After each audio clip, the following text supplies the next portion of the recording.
I caught my girlfriend holding hands with her coworker at the festival where I was about to propose.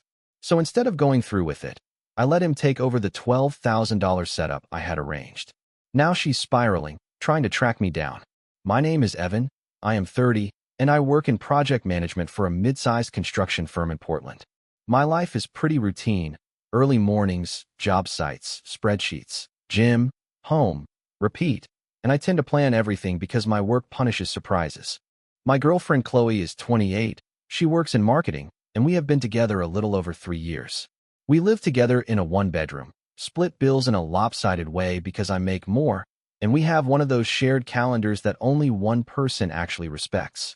For the last 6 months, I have been quietly planning a proposal. Not in a cheesy flash mob way, more like something she would actually brag about without rolling her eyes later. Chloe loves public moments. She loves being seen. She loves the idea that other people are watching her life like it is a highlight reel. That is not a moral judgment. It is just who she is. She also gets mean when she feels like she is not the main character. The plan was the Winter Lights Festival downtown. It is a big deal here, crowded, loud, all the photo ops she lives for. I booked a private viewing area through an events coordinator, hired a photographer, paid for a small string trio to play one specific song she always had on when we cooked dinner, and arranged a little catered setup with champagne and those stupid fancy desserts she pretends not to like, but always finishes. With permits, deposits, and vendor fees, it was just under $12K. I know that sounds insane. It is. I rationalized it as a one-time thing, and I had the savings. The week leading up to it, Chloe was in one of her moods. Snappy about everything. My breathing, my driving, the way I loaded the dishwasher. If I asked what was wrong, she would do this tight smile and say nothing, or she would accuse me of starting drama because I could not handle a strong woman. She had also been talking about her coworker Mason a lot, which I tried not to read into, because people talk about work people. On the afternoon of the festival, I picked her up after she got ready at her friend's place. She came out in a black coat and boots, looked amazing, and immediately complained that my car was too warm. Then she checked her phone, frowned, and said her team might swing by the festival too, because apparently everyone had the same idea. We got there right as the lights came on. I told her I needed to meet the coordinator and confirm timing. She rolled her eyes and said I was acting like her dad. I laughed it off and walked toward the vendor area, feeling that mix of nerves and excitement. I was cutting through the crowd when I spotted Chloe ahead of me near a drink stand, and she was holding someone's hand, not in a friendly, casual way either. Fingers linked. Slow, comfortable, like it was normal. The guy turned his head, and I recognized him immediately. Mason. I stopped like my shoes got glued to the pavement. Chloe was half turned toward him, smiling in that soft way she never seems to have for me when we are in public. Mason leaned in close to say something, and she laughed and squeezed his hand like he had earned it. It was not a quick accidental touch. It was comfortable, familiar. My first thought was maybe I am misreading it. Maybe it is some weird work joke. Then Chloe lifted their linked hands a little and spun under his arm like they were practicing being cute. That is when my stomach dropped. I felt my face go hot, then cold. I walked closer, not fast, because I did not want to make a scene. The crowd was thick, lights reflecting off everyone's phones, music everywhere. Chloe still did not notice me. Mason did, though. His eyes flicked to mine, and he did that quick look away like a guilty kid. Chloe finally turned, saw me, and her expression changed in a second. Not guilt. Annoyance.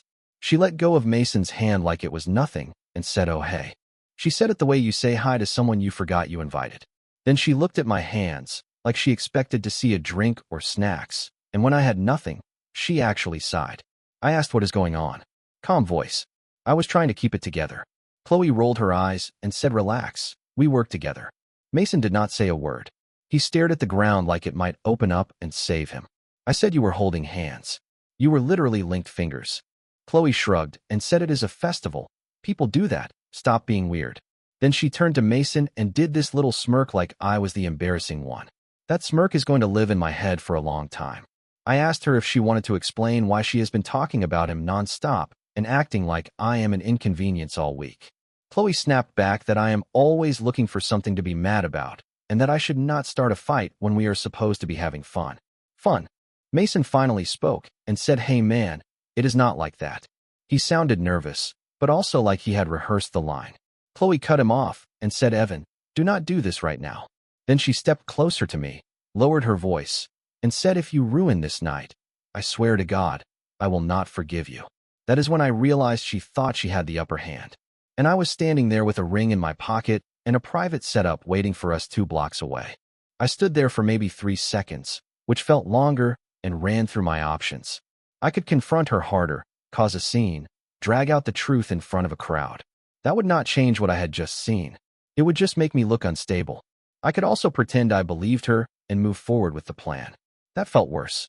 Chloe was watching my face, waiting for me to either apologize or escalate. She has this pattern where if she pushes hard enough, I usually back off to keep things smooth. I have done that before. Not this time. I nodded and said, "You are right. I am not going to ruin the night." Her posture relaxed instantly. She turned back to Mason like the crisis had passed. That told me everything. I stepped back and said, "I actually need to handle something with the coordinator. You two enjoy the festival." Chloe waved me off without even looking at me and said, "Do not take forever." I walked away and did not look back. 2 blocks over, inside a rented heated tent, there was a string trio setting up. The photographer was checking lighting angles. A small table was decorated with candles and those gold-rimmed champagne flutes Chloe once screenshotted and sent to me saying these are classy. The catering staff had already arranged the desserts in neat rows. It looked good. It looked like something she would post immediately. The event coordinator, a woman named Tara, saw me and smiled like she was about to witness something meaningful. She asked if I was ready. I told her plans had changed. She thought I meant timing. I told her no, I am not proposing anymore. She blinked a few times, clearly trying to process that sentence. I explained in short terms that I just caught my girlfriend holding hands with someone else at the festival. I did not exaggerate. I did not cry. I just stated it. Tara asked if I wanted to cancel everything. Technically, I could not get most of the money back. It was day of, vendors were already here. About $12,000 was already gone either way. I looked around at the setup and realized something. The only person who thought she was about to have the best night of her life was Chloe, and she had just chosen to publicly disrespect me. So I asked Tara a different question. Is there any rule about who I can bring into this space once it starts? Tara looked confused at first, like she thought I was in shock. She said, technically, once the reservation window starts, the space is mine for 2 hours. I can bring whoever I want as long as it stays within the head count and nobody damages anything. It is already paid. I asked her what happens if I do not show up with my girlfriend. She said nothing. The vendors still get paid. The musicians still play. It just becomes a private event without a proposal. I nodded and asked her to give me 5 minutes. I walked back toward the main crowd. My heart was steady at that point. The worst part had already happened. I was not trying to save the relationship anymore. I was trying to salvage my dignity.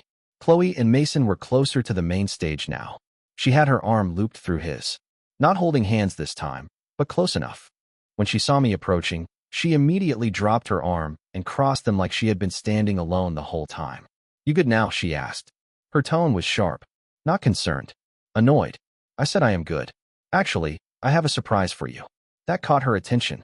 She loves that word. Her expression shifted to curiosity. Mason glanced between us, clearly uncomfortable, but not uncomfortable enough to leave. I told her I booked something private nearby, a little setup away from the crowd. Chloe's entire face lit up. She asked why I did not tell her sooner. I said I wanted it to be spontaneous. She smirked at Mason like, "See, told you he tries." That comment told me she had been talking about me to him in detail. I said the reservation starts in 10 minutes.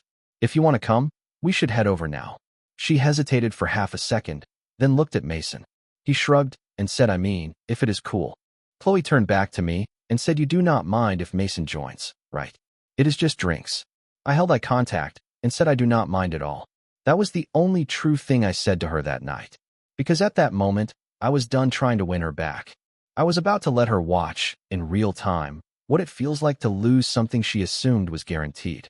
The walk to the tent took about 3 minutes. Chloe was walking slightly ahead of me now, excited, asking what it was, trying to guess. Mason stayed half a step behind her, like he was not sure if he should be there, but also not backing out. Chloe kept saying, "I swear if this is some basic bar thing, I am going to be so annoyed." She laughed after she said it, but she meant it. She always says things like that to keep leverage. When we turned the corner and the tent came into view, her pace slowed. The lights were warm inside. The trio had started playing softly, and the catering table was visible from the entrance. It looked intentional. Thought out. Chloe actually grabbed my arm then, like she suddenly remembered I existed. Wait, what is this? She said, almost whispering. Her eyes were wide, scanning everything. Tara greeted us at the entrance and said, "Welcome. We are ready whenever you are." She looked at me for confirmation. I nodded. Mason stopped just inside the tent and looked around like he had walked into something private. He said, "This is nice, man." Chloe stepped forward, taking in the candles, the champagne, the photographer discreetly adjusting his lens. She turned to me slowly, and I saw it click in her head. This was not random drinks. Her voice dropped. "Evan, what is this?" I reached into my coat pocket and felt the ring box. I had rehearsed what I was going to say for months. Instead, I pulled my hand out empty. I said this was supposed to be me asking you to marry me tonight. The trio kept playing because they had no idea what was happening. The photographer froze mid-movement. Chloe's face went through shock, then something else. Not joy. Calculation. She looked at Mason, then back at me, then at the setup again. She said you were going to propose. Here. Like this. I nodded. Mason stepped back slightly, hands up, like he was suddenly aware he was standing in someone else's future. Chloe's first words after that were not "I love you." Not "I had no idea." She said, "Why did you not tell me to dress better?" That was the moment everything inside me settled. Not exploded, not shattered, just settled. I had just told her I was planning to ask her to marry me. We were standing in a heated tent with live musicians, a photographer, catered food, and a $12,000 setup. Her coworker was 5 feet away, and her first concern was that she did not dress strategically enough. I said, "You look fine." She frowned and adjusted her coat, like she was suddenly self-conscious about the cut of it. She asked if the photographer had already taken pictures. The photographer awkwardly said not yet. Mason cleared his throat and said, "I can step outside if this is not the right time." Chloe did not tell him to leave. She did not even look at him. She was staring at the ring box outline in my pocket. Then she said, "So why did you not go through with it?" There was no apology, no denial about what I saw, just a demand for explanation. I kept my voice steady and said, "Because I walked up on you holding hands with him 10 minutes ago." Silence. The trio kept playing like background music for a documentary. Chloe rolled her eyes. Actually rolled them. She said, "Are you still on that?" It was nothing. "You are overreacting." I asked her directly if she and Mason were involved beyond work. She crossed her arms and said, "You are embarrassing yourself right now, in front of everyone." Mason finally spoke and said, "Chloe, maybe we should just be honest." She shot him a look that could cut metal. He stopped talking. That told me more than anything she could have admitted. I took the ring box out of my pocket and placed it on the dessert table. I did not open it. I did not kneel. I just set it down. I said this was for someone who respected me in public and in private. I do not propose to someone who makes me feel like a backup plan. Her face changed then. Not sadness. Not remorse. Panic. She stepped toward me and lowered her voice. "Do not do this. Not here." I said, "I am not doing anything. I am simply not moving forward." Then I turned to Mason. I told him since he already had her hand earlier, he might as well enjoy the rest of what I paid for. And I walked out of the tent. I did not sprint. I did not slam anything. I walked out at a normal pace and let the cold air hit me like a reset button. About halfway down the block, my phone started vibrating. I did not look at it. I already knew who it was. The only person who did not have my number was the photographer. I kept walking until I reached my car. I sat inside with the engine off and finally checked my phone. 8 missed calls from Chloe. 3 texts. The first one said, "Where are you?" The second said, "This is not funny." The third said, "Get back here right now." No apology. No explanation. Just commands. 5 minutes later, another text came through. "Why would you humiliate me like that?" That one almost made me laugh. I stood there calmly, explained why I was not proposing, and left without yelling. In her version, I humiliated her. I started the car and drove home. We both are on the lease. I did not do anything dramatic like change locks. That would have been illegal and unnecessary. Instead, I packed a duffel bag with essentials and went to my brother's place across town. On the way, I called the property manager and asked about early termination clauses and subleasing options. I wanted information before emotions. Chloe called again. I answered this time. She immediately started in with how I blindsided her, how I made her look stupid in front of Mason, how everyone in the tent was staring. I let her talk. When she paused, I said one thing. "Were you or were you not holding his hand?" She said it was harmless. I asked again, "Are you emotionally involved with him?" She said, "That is none of your business if you are going to throw tantrums." That was enough. I told her I am staying elsewhere for now. We will discuss logistics this week. Then I hung up. She started texting again. This time the tone shifted. It went from anger to panic in about 10 messages. You are really overreacting. Call me back. We can fix this. Mason did not mean anything. You are seriously throwing away 3 years over nothing. That last message is the one that confirmed I made the right call. Nothing. By the time I got to my brother's place, my phone had over 30 notifications from Chloe. Missed calls, texts, even 2 messages on Instagram. I did not respond. I needed one clean decision, not a back and forth. I sat on my brother's couch and read through everything once. The pattern was consistent. First she blamed me. Then she minimized what happened. Then she pivoted to fear. You are acting crazy. It was just a hand. He is just a coworker. You embarrassed me. Please call me. We need to talk. I love you. That last one showed up almost an hour after the others. It felt inserted, not natural. At no point did she say I am sorry. At no point did she say it was inappropriate. There was no ownership. Just pressure. I thought about what would happen if I kept answering. She would cry. She would frame it as me sabotaging something good. She would insist I misinterpreted what I saw. She would probably promise to set boundaries with Mason without actually admitting she crossed one. I do not argue in circles. I manage projects for a living. When something fails inspection, you either fix it properly or you shut it down. This did not pass inspection, so I sent one final message. I said I am not continuing this relationship. We will handle lease and belongings this week. Do not contact me tonight. Then I blocked her number.